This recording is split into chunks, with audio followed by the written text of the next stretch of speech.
കാരണം പെസഹായും ദുഃഖവെള്ളിയും ഉയിർപ്പുമൊക്കെ നമുക്ക് വിശ്വാസം നൽകി അനുഗ്രഹം നൽകി ഇന്ന് നമ്മൾ ആയിരിക്കുന്നത് കൊണ്ടാണ്.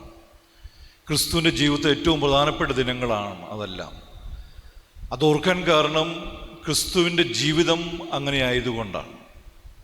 നമുക്ക് വേണ്ടി സ്വയം പരിത്യാഗം ചെയ്തുകൊണ്ട് തൻ്റെ ജീവൻ ദൈവപിതാവിന് ഇഷ്ടമനുസരിച്ച് നടത്തിയപ്പോൾ നമ്മളെല്ലാവരെയും ഉയർപ്പിക്കുവാനുള്ള വരത്തിലേക്ക് പിതാവും നമ്മളെയും നയിക്കുകയായിരുന്നു. അതുകൊണ്ടാണ് നമ്മൾ ഈ കഴിഞ്ഞ ആഴ്ചയിൽ ആ ദിവസങ്ങളെ ഓർത്തുകൊണ്ട് ഒരിക്കൽ കൂടി ദൈവത്തിന് നന്ദി പറഞ്ഞുകൊണ്ട് നമ്മൾ ആഘോഷിച്ചത്.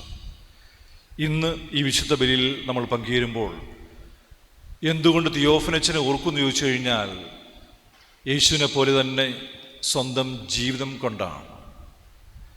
സ്വന്തം ജീവിതം ദൈവത്തിന് ഇഷ്ടമനുസരിച്ച് ജീവിക്കാൻ ശ്രമിച്ചപ്പോൾ അത് മറ്റുള്ളവരുടെ ഹൃദയങ്ങളെ സ്പർശിച്ചു. അത് 56 വർഷം കഴിഞ്ഞിട്ടും സമൂഹം ഇന്നും ഓർത്തുകൊണ്ട് നമ്മളത് കണ്ട് ആ ജനക്കൂട്ടം മുഴുവൻ കടന്നു വരുന്നത് അദ്ദേഹത്തിൻ്റെ ജീവിതം കൊണ്ട് തന്നെയാണ്.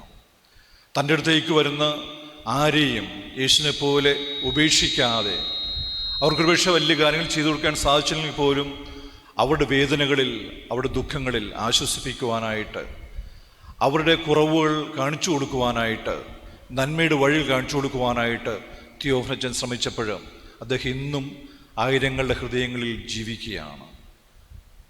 ആ ഒരു സന്ദേശം തന്നെയാണ് അദ്ദേഹം നമ്മെ ഇവരെയും ഓർപ്പിക്കുന്നത്. മറ്റുള്ളവർ ക്രിസ്തുവിനെ പോലെ മറ്റുള്ളവർക്ക് വേണ്ടി നന്മ ചെയ്യുന്ന സമൂഹമായിട്ട് ക്രൈസ്തവ ജനത മുഴുവൻ മാറണം. നമ്മുടെ ജീവിതങ്ങൾ നമുക്കുള്ളതെല്ലാം ദൈവത്തിന് ദാനമാണ്. അത് ആത്മീയമാകാം, ഭൗതികമാകാം. അതെല്ലാം നമ്മൾ പങ്കുവയ്ക്കുമ്പോഴാണ് മറ്റുള്ള ഹൃദയങ്ങളിൽ നമ്മൾ ജീവിക്കുന്നത്. തിയോഫനച്ചനെ പോലെ അച്ഛൻ നമ്മോടൊന്നും പറയുകയാണ്, ക്രിസ്തുവിൻ്റെ സ്നേഹം, ക്രിസ്തുവിൻ്റെ ഉപവികൾ ഒരിക്കൽ നിന്നു പോകാൻ പാടില്ല. അച്ഛൻ തുടങ്ങി വെച്ചതുപോലെ നമ്മളുമൊക്കെ തുറന്നുകൊണ്ട് പോകണമെന്നുള്ള വലിയൊരു സത്യം അദ്ദേഹം ഓർപ്പിക്കുകയാണ്. നമുക്ക് ആ സന്ദേശം സ്വീകരിച്ചുകൊണ്ട് ദൈവത്തിന് നന്ദി പറയാം.